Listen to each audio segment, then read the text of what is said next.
et Épher, Téméni et Achastari, ce sont là les fils de Nara. Fils d'Eléa, Téré, Toshar et Étan. Côte Achanda, Anoub et Atsobeba, et les familles de Archachel, fils de Haroum. Le verset 9. Jabet était plus considéré que ses frères. Sa mère lui donna le nom de Jabet en disant: c'est parce que je l'ai enfanté avec douleur. Jabet invoqua le Dieu d'Israël en disant: si tu me bénis et si tu étends mes limites, si ta main est avec moi et si tu me préserves du malheur, en sorte que je ne sois pas dans la souffrance. Et Dieu l'accorda ce qu'il avait demandé. Ma prière cette soirée est que Dieu t'accorde ce que tu es en train de demander. Je disais que Dieu t'accorde ce que tu es en train de demander. Même si les hommes sont incapables de répondre à ton problème, ma prière cette soirée est que Dieu t'accorde cela. Ephésiens, le premier chapitre, je lis le 3e verset, la Bible dit: béni soit le Dieu et le Père de notre Seigneur Jésus-Christ, qui nous a bénis de toutes les bénédictions spirituelles dans les lieux célestes en Christ. Alléluia. J'avance avec ces deux passages, les autres on va aller avec ça pendant que nous donnons ces messages. Je me dis merci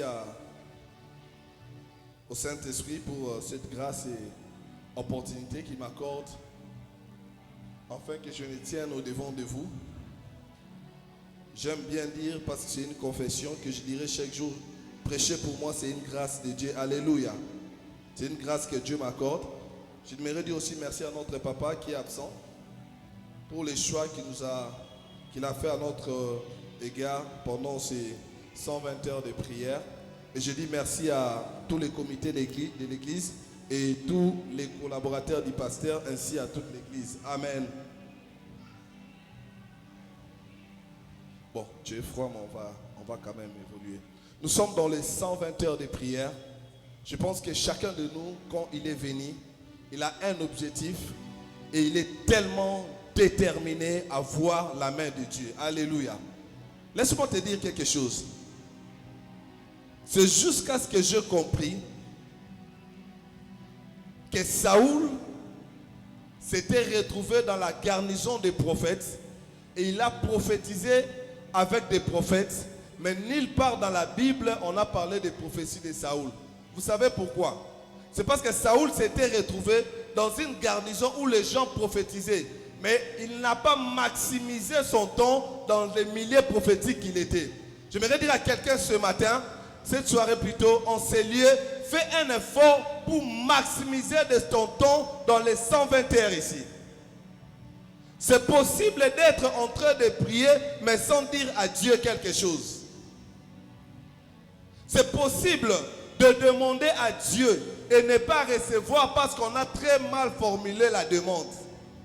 C'est possible de chercher Dieu sans le retrouver parce qu'on ne l'a pas bien trouvé. Je suis venu dire à quelqu'un cette soirée, pas toi à chercher Dieu jusqu'à ce que tu vas le retrouver. Prie comme si après ces 120 heures, tu n'auras plus d'autre temps de prier. Est-ce que tu sais que la prière est le seul moyen, est le seul canal qui peut permettre à Dieu afin qu'il active ta visitation? Des choses que tu n'as pas pu recevoir entre les mains des humains, tu es capable de les recevoir dans ta prière. La prière te donne l'accès de parler avec Dieu. Prier, ce n'est pas parler à Dieu. Prier, c'est parler avec Dieu. C'est-à-dire quoi? Toi, tu parles à Dieu. Dieu aussi trouve le temps de te parler. Ne passe pas ces 72 heures sans que Dieu te parle. Ne passe pas ces jours, ces temps de prière sans écouter Dieu. Et je prie cette soirée que Dieu active ton écoute cette soirée. Je dis que Dieu t'ouvre les oreilles. Que tu ne t'attends pas comme les premières écoutes de Samuel. mais que tu écoutes et que tu comprennes que c'est Dieu qui est en train de te parler. La prière, c'est notre style de vie étant qu'enfant de Dieu. Si un poisson doit se sentir très à l'aise dans l'eau, nous les enfants de Dieu, nous devons nous sentir très à l'aise quand nous prions. Alléluia. C'est pour cela en Luc 18, 1, Jésus, pendant qu'il donnait un parabole, il dit ceci, de prier sans se lasser. Et cette soirée, j'aimerais dire à quelqu'un, ne te fatigue pas de prier. Alléluia. Nous venons de lire 1 Chronique, le chapitre 4. J'avais voulu commencer ça à partir du premier verset, mais tellement que les noms qui sont là sont des noms très compliqués, je n'ai pas pu commencer ça par là. Mais j'aimerais donner l'idée et la pensée que Dieu a déposée en moi. Et après, on va prier. Vous allez bien remarquer dans ces chapitres ou dans la Bible, le nom de Jabez a été cité 2 fois. Et c'est fini. On n'a plus parlé de lui. Je donne mon thème.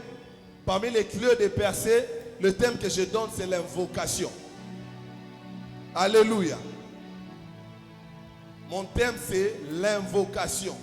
Parmi les clés qui peuvent activer les choses dans ta vie, c'est quand tu sais invoquer Dieu. On va partager ensemble et on verra. Je disais, vous allez voir, on a parlé toute une généalogie.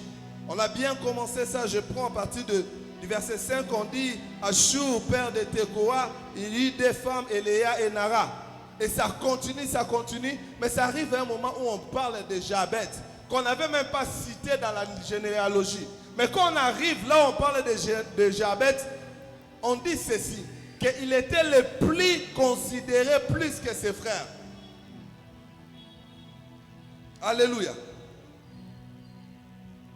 En lisant cette généalogie, quand on arrive au nom de Jabez, on dit il était la personne la plus considérée entre ses frères. C'est-à-dire quoi? Dans toute sa généalogie, il y avait la souffrance, il y avait les plaies, ils avaient tout ce qu'ils pouvaient avoir. Mais lui, il était le mieux considéré. Et cette soirée, je suis venu parler à quelqu'un qui se sent très considéré. Jabez était la personne la plus importante de sa généalogie ou de sa famille. Jabez, si on pouvait parler de sa famille, on pouvait les citer. Je viens parler à quelqu'un cette soirée où, quand on parle de ta famille, on te cite. Mais il y a quelque chose de triste que je réalise dans la vie de Jabez, c'est que la personne à qui la Bible est en train de dire qu'il était la personne la plus considérée, quand je regarde la présentation que la Bible lui présente et sa prière, je comprends que Jabez vivait une vie d'apparence. Ce que les hommes disaient qu'il était et ce que lui-même était, c'était des choses.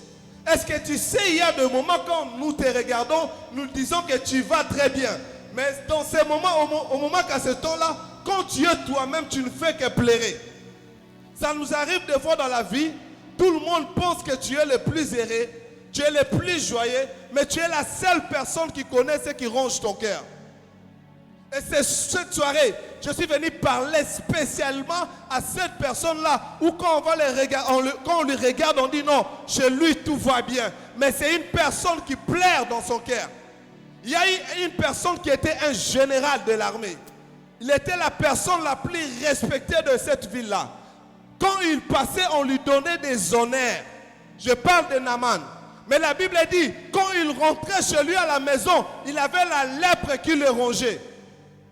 Ça peut t'arriver dans la vie, l'apparence nous donne une très bonne lecture. Mais ton cœur connaît ce que tu vis. Et cette soirée, je suis venu spécialement parler à cette personne-là.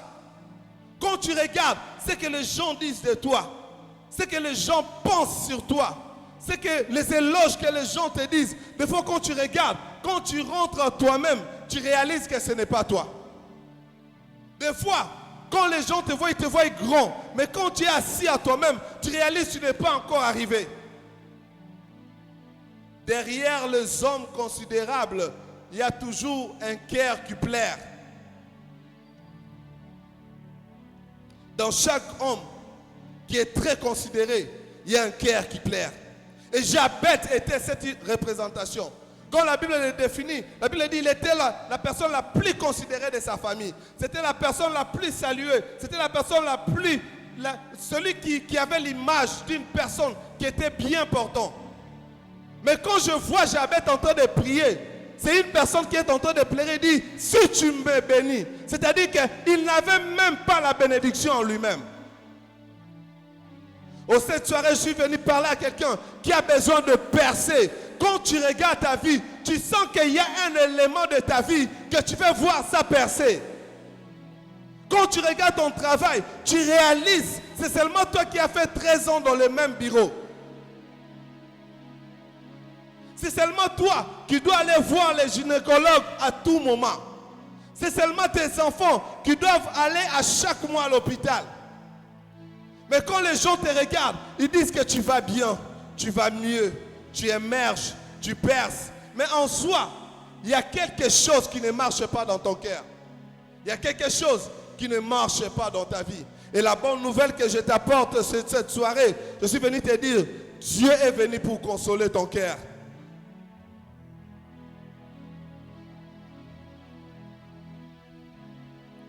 Aujourd'hui, on a des gens qui ne dorment même pas parce qu'il y a quelque chose qui ne marche pas. Mais quand ils sont parmi les gens, quand ils sortent comme ça, ils se sentent très à l'aise. Ils nous donnent l'impression que tout va bien. Ils nous donnent l'impression que tout est en train d'émerger. Il y a des gens cette soirée, peut-être alors que je parle, ton âme est déjà abattue au-dedans de toi. Peut-être quand je suis en train de parler, tu regardes ta vie, tu sens que rien ne marche, rien ne bouge et rien n'émerge. Il y a des gens, il peut parler, il peut prêcher, il peut crier, il peut marcher, mais dans son cœur, il y a peut-être une maladie dans sa vie qui est en train de lui mettre une barrière. Peut-être il y a une chose qui est en train déjà de te détruire. Cette soirée, je suis venu te dire que le Rédempteur va s'élever. Alléluia. Je ne dis pas que le Rédempteur s'élèvera, mais je dis que le Rédempteur va s'élever. Il y a une différence entre le Sauveur et le Rédempteur. Le Sauveur, c'est celui qui est mort pour que nous soyons sauvés. Mais le Rédempteur est celui qui est capable de prendre ce qui était mort et ramener ça dans la vie. Je viens dire à quelqu'un cette soirée que même s'il y a quelque chose dans ta vie qui était déjà détruite, qui était mort, je suis venu te dire que Dieu est capable de redonner la vie à cette chose-là. Le Rédempteur ne vient pas pour se sacrifier seulement pour toi. Mais le Rédempteur vient là où tu avais perdu, là où l'échec était en train de battre un record, là où tu n'avais plus l'espoir. Lui, il vient pour redonner la vie. Le Rédempteur est au-delà d'un restaurateur. Un restaurateur, quand il vient, il prend ce qui était faible, il donne la force. Mais le Rédempteur, quand il vient, même si la chose avait perdu la vie, il vient redonner la vie. C'est pour cela que Job avait dit, je sais que le Rédempteur se lèvera le dernier. Parce que Job se disait, même si je mourrai, je sais qu'il va me ressusciter. Et cette soirée, je viens dire à quelqu'un, Dieu est capable de redonner la vie à ceux qui avaient déjà perdu la vie dans ta vie. Dieu est capable de redonner le souffle. Ce soir, je viens parler à quelqu'un qui a le souci d'émerger. Quand tu regardes, tu dis que non, ça ne va plus. Je suis venu te dire que c'est encore possible. Le Rédempteur redonne la vie. Le Sauveur donne la vie. Je rentre dans mon message. Je vais donner le premier clé. La première des choses que je retrouve dans ce passage de Jabez, c'était la crise de l'identité. La Bible dit ceci. La Bible est en train de définir cet homme comme quelqu'un qui était bien portant, que tout se portait très bien. Mais en lisant sa prière, on réalise qu'il n'était pas ce qui était sa prière. En lisant sa prière, ça nous décrit la vraie identité que Jabez avait. Ici, il y avait une crise de l'identité. Est-ce que je peux parler à quelqu'un cette soirée qui réalise qu'au niveau de son identité, il y a une crise. Quand tu regardes ta vie, tu réalises que tu n'es pas vraiment ce que tu dois être. Tu n'es pas vraiment là où tu penses être. Tu n'es pas vraiment en train de faire ce que tu devrais être, tu devrais faire.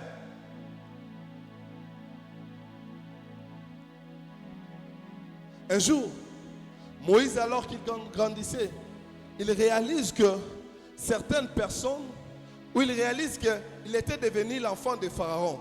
En hébreu, la Bible dit, Moïse refusa d'être appelé le fils de la fille de Pharaon. Il a refusé tous les intérêts qu'il avait. Il a refusé tout ce qui était attaché à son nom. Parce qu'il ne voyait pas. Il s'était retrouvé dans une crise de l'identité. Et ce matin, cette soirée plutôt, je suis venu dire à quelqu'un, revois d'abord ton identité. S'il y a un examen de conscience que nous devons faire pendant ces 120 heures, avant même d'adresser la parole à Dieu, c'est de revoir, est-ce que nous sommes là où Dieu nous attend? Est-ce que nous sommes là où Dieu nous fait?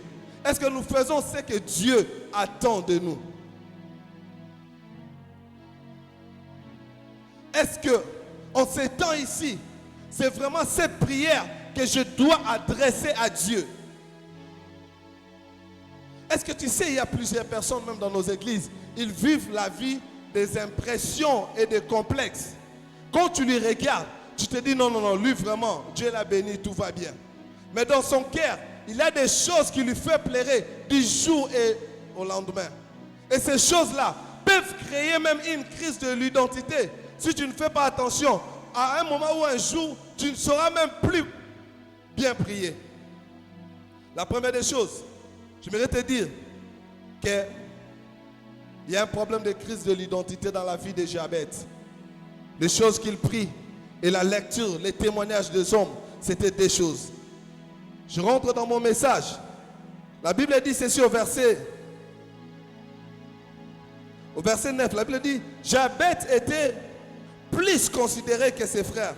Et sa mère lui donnant le nom de Jabez en disant, c'est parce que je l'ai enfanté avec douleur. Souvent, j'ai comme impression que les gens pensent Jabez veut dire qu'un enfant enfanté avec douleur. Non. Jabez, c'est juste que c'était un enfant qui était né à l'occasion où la mère lui avait enfanté avec des douleurs. Qu'est-ce que je veux dire par là?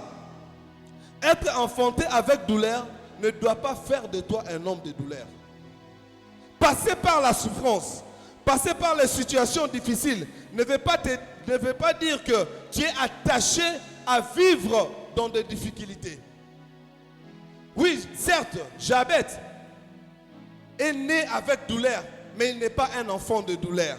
J'ai besoin de dire à quelqu'un cette soirée, tu peux être de la nature de Jabez.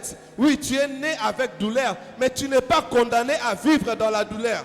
Jésus-Christ était né à la bergerie, mais il n'était pas condamné à rester dans la bergerie. La Bible dit aujourd'hui, il est assis à la droite du Père. Laisse-moi dire à quelqu'un que les événements passés ne sont pas attachés à ta destinée. Les souffrances d'aujourd'hui ne définissent pas ta destinée. Plusieurs personnes cachent leur destinée en voulant prendre le nom des événements. Parce que l'enfant est né dans la douleur, cela ne veut pas dire que c'est un fils de la douleur. Ce n'est pas parce que tu passes à des situations qui sont compliquées, ce n'est pas parce que les choses ne marchent pas que ta destinée doit attacher à une personne où sa vie ne doit pas marcher. Les choses qui ne marchent pas ne sont que des événements. Mais Dieu a une destinée meilleure pour toi. La douleur, c'était une seule circonstance. L'enfant n'était pas conçu dans la douleur, mais il était né dans la douleur. Or, la Bible dit, Dieu fait la fin d'une chose avant son commencement. C'est-à-dire quoi? Dieu avait déjà fait la fin de sa vie avant même qu'il soit né. J'aimerais dire à quelqu'un qu'un événement ne t'arrête pas. Ce n'est pas parce qu'aujourd'hui ça ne marche pas que tu dois dire que tout ne marche pas dans ma vie. Les situations que tu passes ne sont que passagères. Tu es destiné à percer. Dans tous les domaines de ta vie, tu es destiné à percer. Que rien ne te bloque. Que rien ne te tienne. Que rien ne te ramène encore en arrière. À jamais, le temps et les circonstances peuvent définir une destinée. Jabez est né avec douleur, mais il n'est pas né dans la douleur. Il est né avec douleur, mais il n'est pas destiné à la douleur. Un jour dans la Bible, il y avait un homme qu'on appelait Mephibosheth. La Bible dit qu'il était perclus de pieux. Et d'après la loi, il n'avait plus le droit d'entrer dans la ville parce qu'il y avait une loi qui interdisait les gens qui n'avaient pas de pieds à entrer dans la ville. Et la Bible dit ceci. La même loi qui condamnait Mephibosheth à ne pas entrer dans la gloire, dans la ville. La même situation que Mephibosheth s'est trouvé avec. Mephibosheth s'est retrouvé après à la table du roi, sans changer ni les circonstances, ni les temps. C'était le même roi qui avait signé la loi que celui qui est perclus de pied ne devait pas entrer dans la ville. Mais seulement au temps du même roi. La Bible dit, on a ramené Mephibosheth et s'est retrouvé sur la table du roi. J'ai besoin de dire à quelqu'un cette soirée que la loi ne te retiendra pas. J'aimerais dire à quelqu'un que la loi de la famille ne te retiendra pas.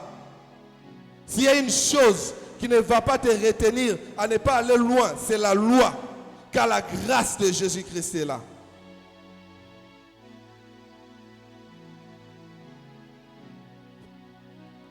S'il y a des choses qui t'avaient condamné, j'aimerais te dire, c'est par les mêmes choses que tu auras ta délivrance. Jabez, sa maman lui donne le nom et dit, il est né dans la douleur. C'est un fils de la douleur. C'est un fils condamné à la douleur. Je ne sais pas comment on devait l'interpréter. C'était un innocent. C'était une créature de Dieu. Mais tellement que sa maman, je ne sais pas c'était dans quelles circonstances qu'il lui a mis au monde. Elle regarde et dit non, non, non. Cet enfant est né dans la douleur. Cet enfant est né avec la douleur. Cet enfant, sa destinée est attrapée à la douleur. Sa destinée est attachée à la douleur. J'ai besoin de dire à quelqu'un, le nom ne peut pas définir ta vie.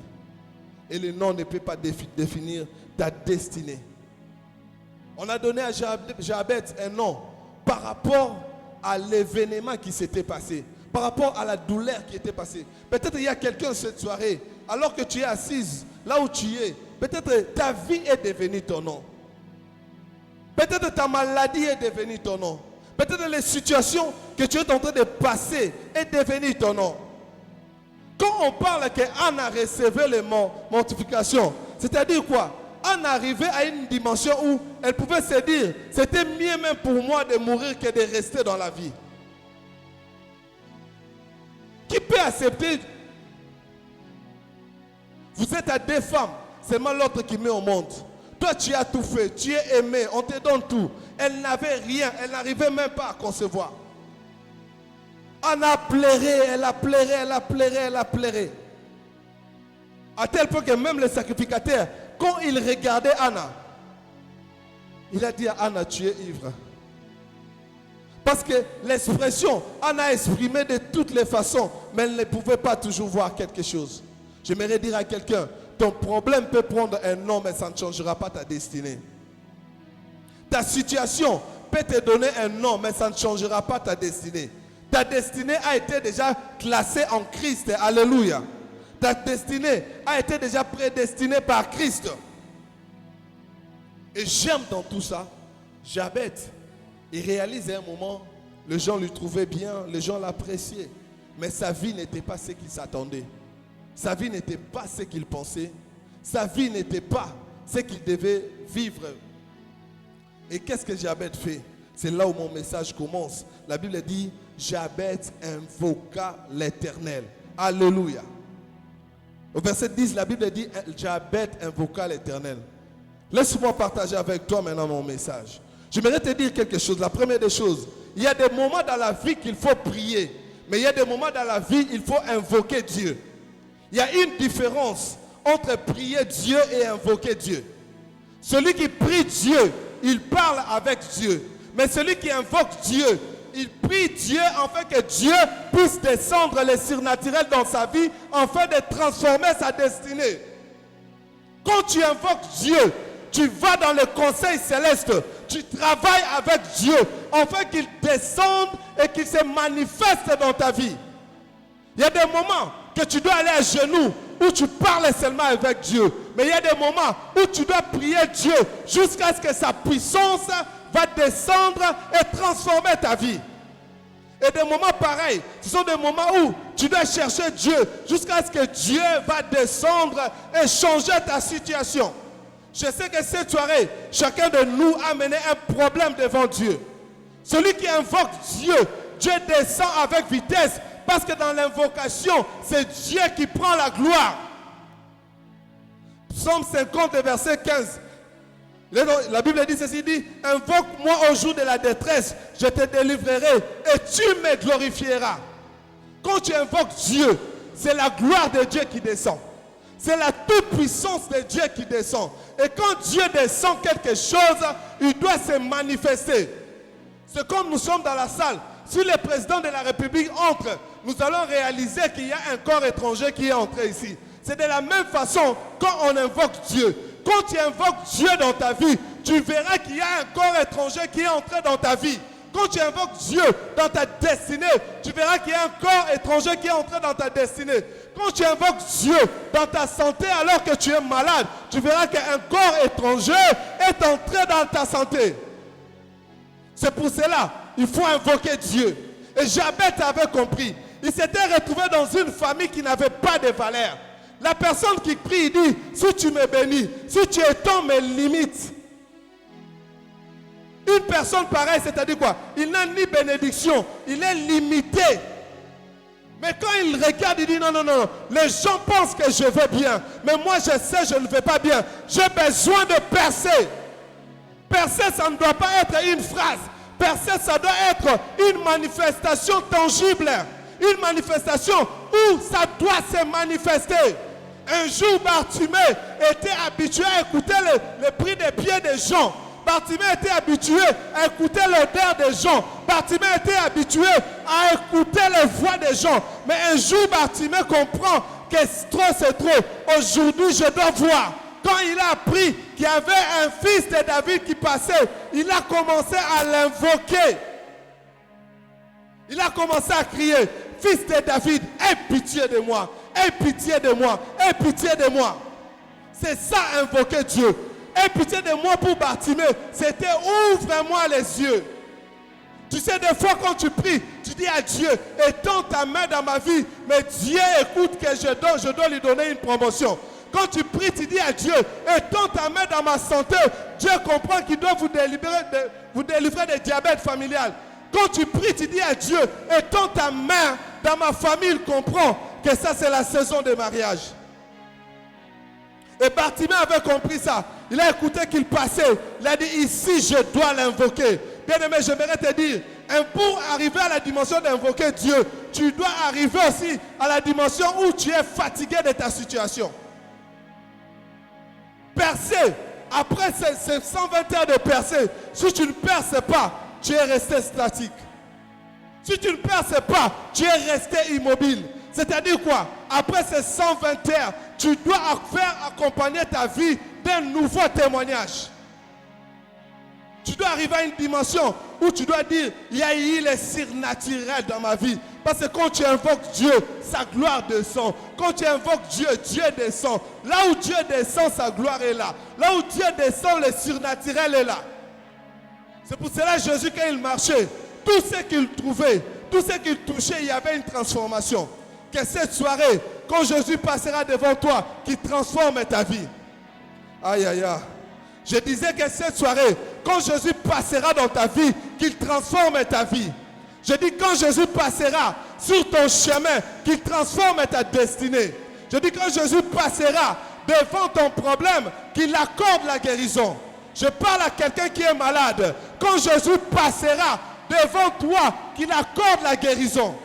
À partir de cette percée, il y a des maladies héréditaires qui doivent tomber. On doit quitter la dimension où on connaît, quand tu atteins 45 ans, tu as peur. Parce qu'à 50 ans, tu auras le diabète. On doit quitter les dimensions où quand tu parles, attention, oh, maman pas zalara nango. Non, on doit quitter ces dimensions-là. On doit arriver à des dimensions où quand la maladie était venue à des générations avant toi, quand ça arrive là où tu es, ça s'arrête et toi tu donnes une nouvelle génération. Quand Jésus descend dans la vie d'une personne, il laisse toujours des traces. Si Paul a dit que nous sommes les temples du Saint-Esprit, le Saint-Esprit c'est Dieu, c'est Jésus-Christ. Si Jésus est en toi, tu ne dois pas être maladif. Si Jésus est en toi, tu dois être plus que vainqueur. Ce soir, on va invoquer Dieu. Ce soir, on va invoquer Dieu. Elkana pouvait donner l'argent à Anna. Elkana pouvait donner l'amour à Anna. Elkana pouvait tout donner à Anna. Mais il était incapable de donner à Anna l'enfant. J'ai besoin de te dire, la personne que tu penses qui te donne tout, il te donne le nécessaire. Mais l'essentiel, c'est Dieu qui donne ça. L'essentiel que tu cherches pour voir ta vie avancer, il n'y a que Dieu qui peut donner ça. Et pour recevoir ça, il faut invoquer Dieu. Et cette soirée, nous allons invoquer Dieu afin que le surnaturel descende dans nos vies. On doit expérimenter ça. Le surnaturel ne doit pas être une histoire. La puissance de Dieu ne doit pas être seulement ce que nous lisons dans la Bible. Ça doit être une chose que nous vivons et qu'on donnera à nos enfants un témoignage. Quel témoignage donneras-tu à ton enfant quand tu lui diras que tu avais suivi Dieu? Quel est le témoignage que tu donneras à ton enfant, à des générations qui viendront après toi? Tu sais, des fois je me pose la question, est-ce que Nzambe Eli Azalaraka Kobi a changé Kombo? Et cette soirée, nous allons invoquer le Dieu d'Eli et nous allons l'expérimenter. Le Dieu de Tic-Tac. On l'invoque, on l'expérimente. La femme qui a touché le bord de la robe, elle n'a pas attendu 2 jours pour être guérie. Mais pourquoi toi, quand tu pries, tu attends la fin des 120 heures pour voir la main de Dieu? Je vais dire à quelqu'un cette soirée, c'est maintenant ou jamais. On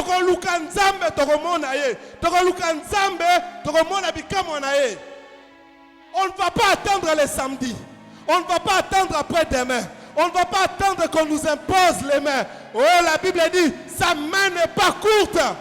Je vais dire à quelqu'un, là où la main de l'homme ne peut pas toucher, la main de Dieu a la capacité de toucher même quand tu ne veux pas. Un jour, Dieu m'a enseigné sur l'imposition des mains. Et il m'a dit une chose, ça ne nécessite pas seulement d'imposer à quelqu'un la main. Laisse-moi faire mon travail. Et cette soirée, nous allons laisser Dieu faire son travail. La puissance de Dieu. Quand on invoque Dieu, il libère les surnaturels.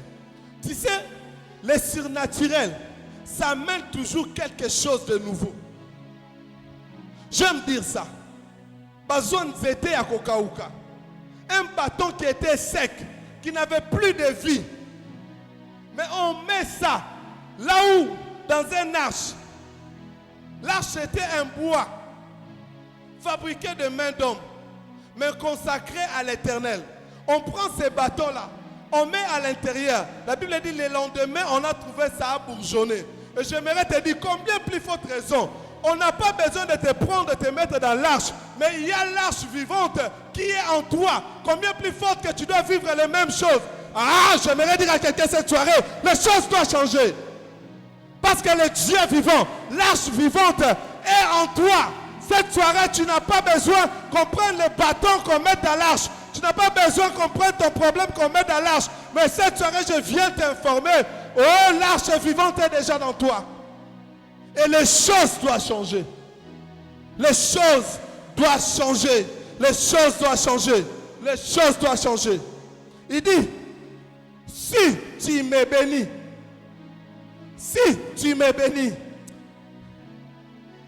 est-ce que tu sais que nous sommes aussi des fils d'Abraham? Est-ce que tu sais que nous sommes aussi attachés à la bénédiction d'Abraham? Hébreux 7, les versets disent, la Bible dit, quand Dieu bénissait Lévi était dans les reins d'Abraham. J'aimerais dire à quelqu'un, quand Dieu bénissait Abraham, Lévi était dans son sein. J'aimerais te dire, même quand Dieu était en train de bénir Abraham, nous étions là avec lui. Nous sommes de la bénédiction d'Abraham. Si Abraham était appelé à être béni, toi aussi cette soirée, tu dois être conscient que tu es appelé à être béni. Une personne qui sait invoquer Dieu, il vit en permanence avec Dieu. Quand tu vis en permanence avec Dieu, tu es comme quelqu'un qui marche dans le cortège du président. Il n'y a pas de voiture qui va t'empêcher à l'embouteillage. Tu n'auras pas besoin de carte d'accès. Quand tu arrives, tu passes dans son cortège. Tu n'auras pas besoin de payer de l'eau parce que tu en as gratuit. J'aimerais te dire, si un homme a cet avantage à côté d'un président de la République, et à combien plus forte nous qui sommes dans le cortège céleste, nous pouvons avoir aussi des avantages. J'aimerais te dire, dans ces 120 heures, il y a des avantages qui sont attachés à ta vie et à ta destinée. Il suffit d'être souple. La Bible dit, quand l'eau bougeait, il fallait se jeter le premier. Cette soirée, on n'a pas besoin de se jeter. Bizarrement, cet homme-là, il n'avait même pas quelqu'un pour le jeter.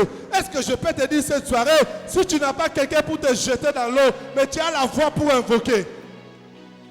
Si tu n'as pas quelqu'un qui peut te bousculer dans l'eau quand l'ange vient, mais il y a quelqu'un qui est devant toi, qui est un inconnu, ou tu ne connais pas, mais qui est là pour changer ta destinée. Après 38 ans, il ne savait pas marcher. Il avait pris des gens comme des esclaves. Il était un indépendant total. Est-ce que je peux parler à quelqu'un qui est indépendant total? Que cette soirée, si tu invoques Dieu, tu deviens indépendant total. J'aimerais dire à quelqu'un cette soirée, percer veut dire dépendre totalement à Dieu. Quand tu dépends totalement à Dieu, sache que toutes les grâces, toutes les bénédictions, toutes les bontés de Dieu deviennent attachées à ta vie. Oh, cette soirée, j'aimerais dire à quelqu'un, ta vie ne sera plus la même. Après ces 120 heures, ta vie ne sera plus la même. Ah, ton amen me décourage. Je dis ceci. Après ces 120 heures, ta vie ne sera plus la même. Après ces 120 heures, Dieu sera en train de transformer ta destinée. Après ces 120 heures, Dieu est en train de t'amener à une nouvelle montagne, une montagne de gloire.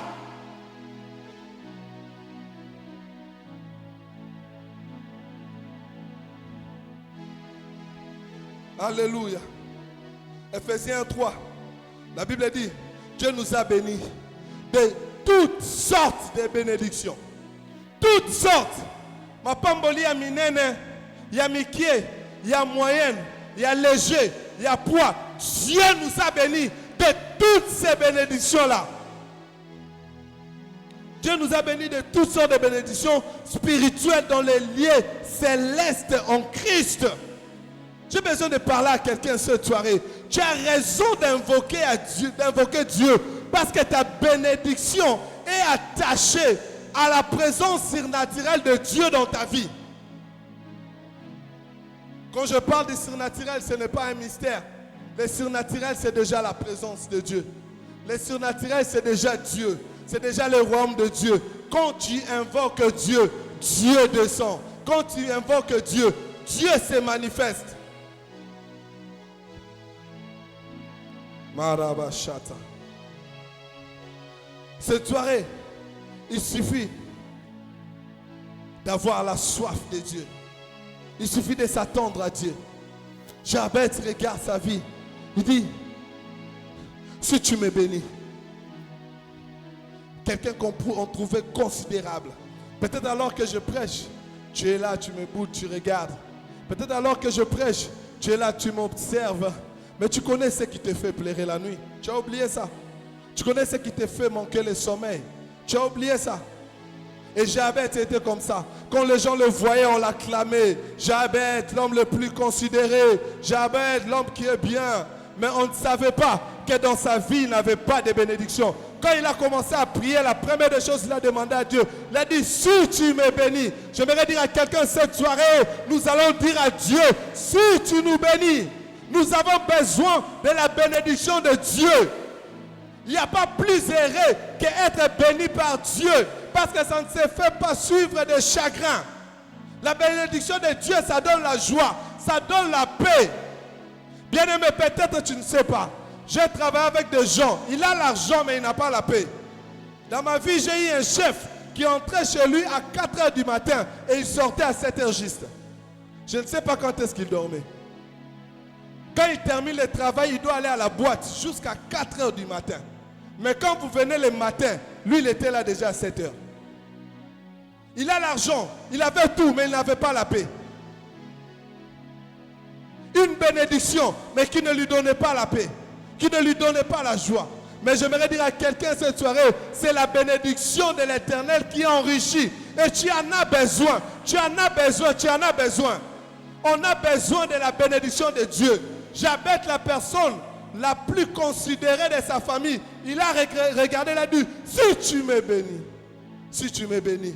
Quelqu'un peut dire à Dieu ce matin, cette soirée plutôt, Seigneur, si tu me bénis dans mon travail.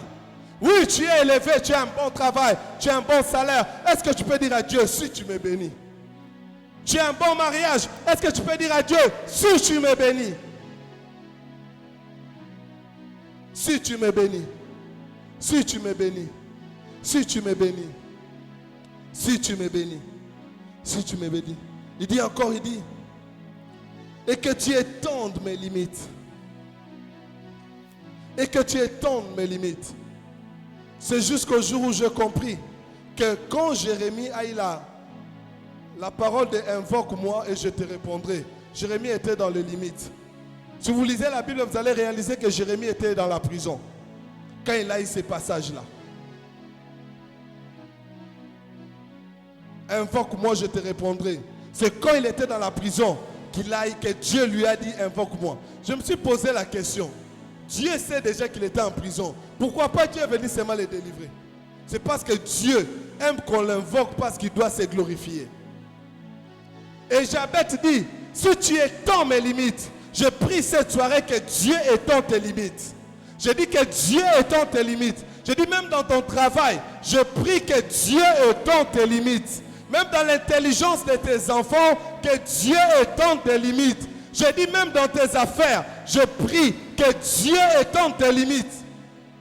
Oh, je n'ai pas besoin de te dire on parlera de toi. Mais j'ai besoin de dire que les gens te prendront comme référence parce que Dieu a agi dans ta vie.